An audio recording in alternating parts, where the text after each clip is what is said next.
Welcome back guys, my name is जीवन उप्रेती। और पिछली वीडियो में हमने बात की थी अपने पाइथन माइस्क्ल के इंट्रोडक्शन के बारे में, और आज की इस वीडियो में हम देखेंगे पाइथन को माइस्क्ल से कनेक्ट कैसे किया जाता है। So let's get started.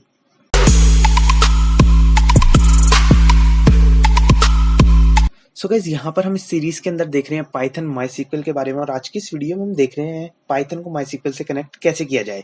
पिछली वीडियो में मैंने आपको बताया था आपके पास होना चाहिए पाइथन, आपके पास होना चाहिए माइस्क्ल, जिसे कि कुछ लोग माइस्क्ल भी कहते हैं, तो आपको माइस्क्ल कहना है या माइस्क्ल कहना है, आप कुछ भी कह सकते हैं।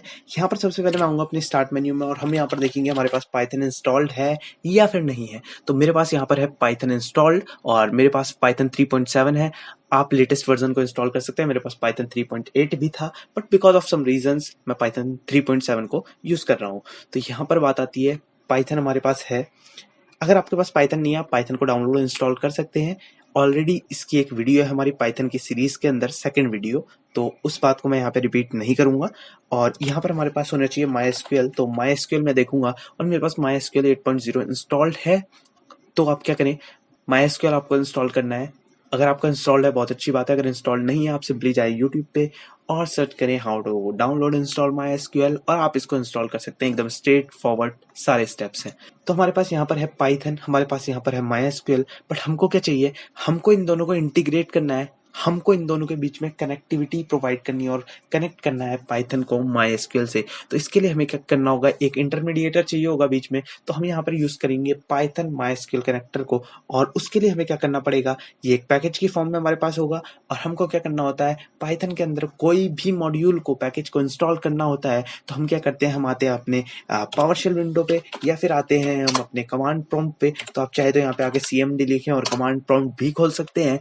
तो मैं यहाँ पे पावरशेल खोल रखा है मैंने फिलहाल, और मैं क्या करूंगा, यहाँ पर आकर अपने पाइथन माइस्क्ल कनेक्टर को इंस्टॉल करूंगा। तो यहाँ पर पाइथन में किसी मॉड्यूल को इंस्टॉल करने के लिए हम यूज करते हैं pip कमांड को, यानी कि पिप कमांड को। तो यहाँ पर हम लिखेंगे पिप इंस्टॉल, और यहाँ पर मैं लिखूंगा माइस्क्ल, और यहाँ पे मुझे लगाना है हाइफन कनेक्टर हाइफन पाइथन।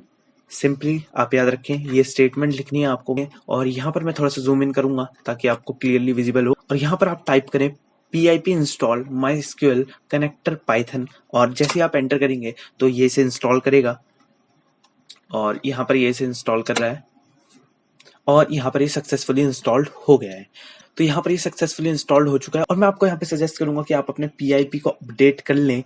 कभी कभार उसकी वजह से भी इंस्टॉलेशन में दिक्कत दे देता है, या फिर कनेक्टिविटी के टाइम पे दिक्कत देता है। तो सिंपली आप आके गूगल पे लिख सकते हैं हाउ टू अपग्रेड PIP, तो यहाँ पे आपको पता चल जाएगा कैसे अपग्रेड कर सकते हो PIP को। यहाँ पर मैं आपको दिखा देता हूँ, और यहाँ पर आप नीचे आएंगे अगर, तो आपको ये मिलेगा, यहाँ पर ये कमांड मिलेगी python -m pip install minus upgrade PIP। इसको आप कॉपी करें और सिंपली अपने पावरशेल में पेस्ट कर दें और एंटर मार दें। तो क्या होगा, आपका PIP अपग्रेड हो जाएगा। तो PIP को आप अपग्रेड कर लें, उसके बाद आप इसको इंस्टॉल करें। तो जैसा आप चाहें वैसे कर सकते हैं। अगर आपको कोई एरर वगैरह आता है तो आप इसे वापस से अनइंस्टॉल करके PIP को अपग्रेड करके इसको इंस्टॉल करके देख सकते हैं। तो ये सब आप अपने हिसाब से कर सकते हैं। तो फिलहाल मैं क्या करूंगा, इसको कर दूंगा मैं क्लोज यहाँ से। तो हमारे पास क्या है, यहाँ पर हमारा पाइथन का कनेक्टर इंस्टॉल हो चुका है। अब हम क्या करेंगे, अब हम पाइथन की कनेक्टिविटी करेंगे। सबसे पहले मैं अपना खोल दूंगा विजुअल स्टूडियो कोड, और यहाँ पर आप कोई भी यूज कर सकते हैं। मैंने जैसे कि आपको बताया था, आप आइडियली चाहें वो यूज कर सकते हैं जो कि बाय डिफॉल्ट पाइथन के साथ आती है। तो मैंने यहाँ पे पाइथन की सीरीज के अंदर विजुअल स्टूडियो कोड यूज किया है, सो दैट्स वाई मैं यहाँ पे भी विजुअल स्टूडियो कोड को यूज कर रहा हूँ। आप चाहे पाइचाम वगैरह भी यूज कर सकते हैं। फिलहाल मैं इसको हटा देता हूँ, और यहाँ पे आके मैं क्या करूंगा, एक नया फोल्डर खोलूंगा यहाँ पे, और ओपन फोल्डर पे मैं जाऊंगा, और यहाँ पर आकर मैं क्या करूंगा, डेस्कटॉप पे एक फोल्डर बना लूंगा, और यहाँ पे डेस्कटॉप पे आके मैं क्या करूंगा, नया फोल्डर बनाऊंगा। नए फोल्डर का नाम मैं रख दूंगा पाइथन माइस्क्ल, और इस फोल्डर को यहाँ पे मैं सेलेक्ट फोल्डर कर दूंगा, और ये फोल्डर मेरा यहाँ पे खुल जाएगा। अगर आपको विजुअल स्टूडियो कोड वगैरह के बारे में नहीं पता है, इसकी इंस्टॉलेशन वगैरह आप देख सकते हैं, पाइथन की सीरीज में मैंने इसी को यूज किया है, तो वहां पर आप देखेंगे तो आपको चीजें समझ आ जाएगी। बाकी आप अपने हिसाब से अपनी IDE को भी चूज कर सकते हैं, कोई और चीज भी आप यूज कर सकते हैं। आपको सबलाइम यूज करना, आप सबलाइम यूज कर सकते हैं। आपको आइडियली यूज करनी है पाइथन की, आइडियली यूज कर सकते हैं। पाइचाम यूज करना, पाइचाम यूज कर सकते हैं। You can freely choose your text editor. और यहाँ पर मैं आऊंगा, सबसे पहले मैं क्या करूंगा, एक फाइल बनाऊंगा। फाइल का नाम मैं रखूंगा यहाँ पर मैं रख देता हूँ 1.py, यहाँ पर लिखना मुझे 1.py, और मैंने ये फाइल यहाँ पे खोल दी। अब सबसे पहले हमें करना क्या होता है, हमने इंस्टॉल किया था अपना माइस्क्ल कनेक्टर पाइथन। तो यहाँ पर आके सबसे पहले हम क्या करेंगे, उस मॉड्यूल को इंपोर्ट कर लेंगे। और उस मॉड्यूल को इंपोर्ट करने के लिए सबसे पहले मॉड्यूल को इंपोर्ट कैसे करते हैं, हम लिखेंगे इंपोर्ट और यहाँ पर हम लिखेंगे MySQL कनेक्टर। तो याद रखें, हमने जब इंस्टॉलेशन की थी तब हमने लिखा था MySQL -connector -python, लेकिन हम इसको इंपोर्ट कैसे करेंगे, MySQL.connector करके। तो इस बात को आप ध्यान रखें और हमेशा हमको ये स्टेटमेंट लिखनी ही होगी इस मॉड्यूल को इंपोर्ट करने के लिए। तो हम क्या करेंगे, यहाँ पर नीचे आऊंगा मैं और सबसे पहले मुझे क्या करना है, यहाँ पर इसकी कनेक्टिविटी के लिए मेरे पास होता है कनेक्ट, और कनेक्ट को मैं क्या करूंगा, कनेक्ट के अंदर हमारे पास इस कनेक्ट मेथड के अंदर डिफरेंट पैरामीटर्स होते हैं। सबसे पहले हमारे पास होता है होस्ट हमारा, क्योंकि हम अपने लोकल सर्वर पे काम कर रहे हैं, अपने ही सिस्टम में हम काम कर रहे हैं, हमारा होस्ट जो होगा लोकल होस्ट होगा। और यहाँ पर क्या करेंगे, हमको देना होता है यूजर हमारा बाय डिफॉल्ट रूट होता है। और यहाँ पर हमको क्या देना होता है, हमें देना होता है पासवर्ड देना होता है और इसके अंदर हम पासवर्ड लिखेंगे। अब सबसे पहले मैं क्या बता दूं आपको, मैं अगर MySQL के बारे में बताऊं, यहाँ पे अगर आप आए MySQL पे, हालांकि आपको बेसिक नॉलेज होना MySQL की बहुत जरूरी है यहाँ पे। तो क्या करूंगा, मैं इसको थोड़ा सा जूम इन करूंगा। आप जब MySQL को इंस्टॉल करते हैं, आपसे वो एक पासवर्ड मांगता है और वही पासवर्ड ये आपका MySQL का पासवर्ड है। मैं क्या करूंगा, मेरा सिंपली 1 2 3 4 पासवर्ड है इसका, और मैं एंटर कर दूंगा। तो मैं क्या करूंगा, मैं MySQL के अंदर एंटर कर गया हूँ। अब मैं यहाँ पर आकर क्या करूंगा कि यहाँ पे मैं इस यूज कर रहा हूँ अपने इस MySQL के शेल को। आप चाहे इसके वर्कबेंच को भी यूज कर सकते हैं। तो मुझे MySQL के कमांड लाइन पे काम करना बेहद पसंद है, तो इसलिए मैं इसी को चूज करता हूँ। तो यहाँ पर मैं क्या करूंगा, सबसे पहले मैं यहाँ पे देख सकता हूँ शो डेटाबेसेस करके, मैं यहाँ पे डेटाबेसेस देख सकता हूँ और डिफरेंट टाइप्स की कमांड्स आप चला सकते हैं। डेटाबेसेस के बारे में बात करेंगे अगली वीडियो में जब हम डेटाबेस क्रिएट करेंगे। अभी फिलहाल हम क्या करते हैं, हम MySQL के अंदर एंटर करें, जब हमने पासवर्ड डाला तो उसने कनेक्टिविटी स्टैब्लिश की। तो हमें क्या करना होगा, यहाँ पे हमें एक पासवर्ड देना होगा ताकि ये ऑथेंटिकेट कर पाए प्रॉपरली और एक्सेस दे पाए, उसे एक्सेस को डिनाई ना करे, उसे एक्सेस प्रोवाइड कर दे। तो हम क्या करेंगे, यहाँ पे हम पासवर्ड लिखेंगे। मैंने डाला हुआ था पासवर्ड 1 2 3 4। आपने जो भी पासवर्ड सेलेक्ट किया हो इंस्टॉलेशन के टाइम पे, उस पासवर्ड को आप यहाँ पे ले सकते हैं। और यहाँ पर अब क्या करूंगा मैं, हमारे पास है ये कनेक्ट मेथड। तो ये कनेक्ट मेथड है किसके अंदर, ये जो हमने इंपोर्ट किया ना, ये MySQL.connector, इसी के अंदर ही ये मेथड है। तो हमको क्या करना पड़ेगा, यहाँ पर आकर MySQL.connector.connect लिखना होगा। तो MySQL.connector हमारा ये मॉड्यूल है, ये वाला जो कि हमने इंपोर्ट किया। और हमको क्या करना है, उसके अंदर एक कनेक्ट मेथड है, उसको यूज कर लेना है, कनेक्ट। और इसके अंदर हमें 3 पैरामीटर देने हैं, होस्ट, यूजर और पासवर्ड। अब जरूरी नहीं है 3 ही पैरामीटर होंगे, पैरामीटर्स और भी हो सकते हैं। आगे हम देखेंगे जब डेटाबेस क्रिएट करेंगे, डेटाबेस को यूज करेंगे किसी टेबल के लिए, तो हम वहां पर देखेंगे कि इसके अंदर और पैरामीटर्स भी ऐड हो सकते हैं। हमें क्या करना है, इसको हमें एक वेरिएबल के अंदर डाल देना होगा।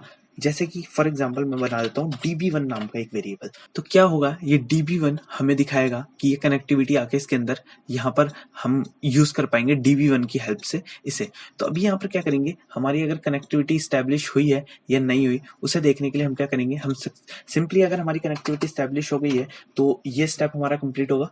और यहाँ पर हम लिख देंगे प्रिंट करके हम यहाँ पे लिख देंगे कनेक्शन सक्सेसफुल।